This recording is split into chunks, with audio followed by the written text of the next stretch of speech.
আসসালামু আলাইকুম। খুব ছোট্ট একটা ভিডিও নিয়ে আসছি আজকে।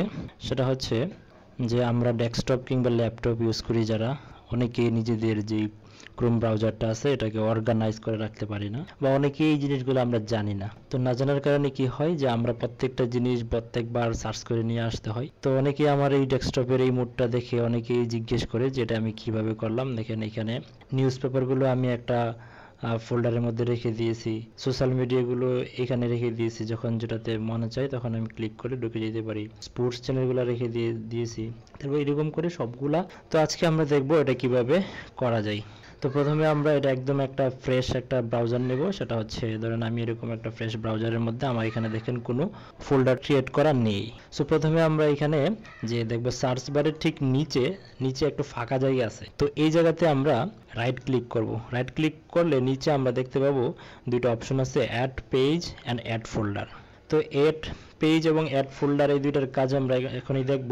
তো ফোল্ডার ক্রিয়েট করার জন্য আমরা এখানে ফোল্ডারে ক্লিক করব, তারপর আমরা এখানে একটা ফোল্ডারের নাম দেব। তো আমরা নিউজ পেপার নেওয়ার পর এটা সেভ দিব। দেখেন এখানে একটা নিউজ পেপারের একটা ফোল্ডার তৈরি গেছে, কিন্তু এটার মধ্যে কিচ্ছু নাই, যেটা একটা এমটি একটা ফোল্ডার হয়েছে। তো আমরা এখানে যেহেতু অনেকগুলো নিউজ পেপারের লিঙ্ক এখানে আমরা রাখবো, অনেকগুলো নিউজ রাখবো, সো আমরা এখানে করব কি যে আমরা প্রথমে একটা নিউজ পেপার ধরেন আমি সার্চ দিলাম হচ্ছে কি, তো আমরা কি করব এখানে একটা নিউজ পেপারের নাম নিয়ে আসবো। আমরা ধরেন ডেইলি স্টারের নাম দিলাম। তো ডেইলি স্টার সার্চ দেওয়ার পরে আমরা এখানে কি করব, ডেইলি স্টারের যে লিঙ্কটা আছে এটা কপি করে আমরা এই যে নিউজ পেপারের যে ফোল্ডারটা ক্রিয়েট করেছিলাম এটাতে রাইট বাটন ক্লিক করব।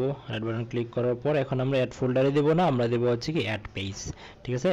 তো অ্যাড পেজে দেওয়ার পরে দেখেন আমরা যে লিঙ্কটা কপি করছি এটা এখানে আমরা কি করে দেব, পেস্ট করে দেব। আর এটা যেহেতু ডেইলি স্টার, তাহলে আমরা এখন কি করব, আমরা এটা ডেইলি স্টার নাম দিয়ে দিব। ডেইলি স্টার নাম দিয়ে সেভ দিব। দেখেন এখন এটা আমাদের এখানে চলে আসছে। সো এইভাবে করে আপনি কি করতে পারেন, প্রত্যেকটা আপনার মতো করে ফোল্ডার বানাইয়া এখানে রেখে দিতে পারেন। সো এই ছিল আমার কাছে আজকের মতো একটা ছোটখাটো ট্রিক্স, যেটা হচ্ছে আমি আমার এক বন্ধুর কাছ থেকে শিখছি। যেহেতু এটা শিখছি আমি যখন আমার ডেস্কটপকে এইভাবে অর্গানাইজ করে রাখছি, তো অনেকেই দেখে আমাকে জিজ্ঞেস করছে এটা কিভাবে করছি। তো আমি অনেকেরই শিখাইছি, কিন্তু ভাবলাম যে এটা যেহেতু আমি শিখছি এবং একটা ভিডিও করে রেখে দেই যেন অন্যরাও শিখতে পারে, ইন ফিউচারে যেন কাজে লাগে, অনেকের অনেক সময় বাঁচে, এই জন্য ভিডিওটা করা। তো thanks for watching this video. তো দেখা হবে অন্য কোনো ভিডিওতে। Take care till then, tata.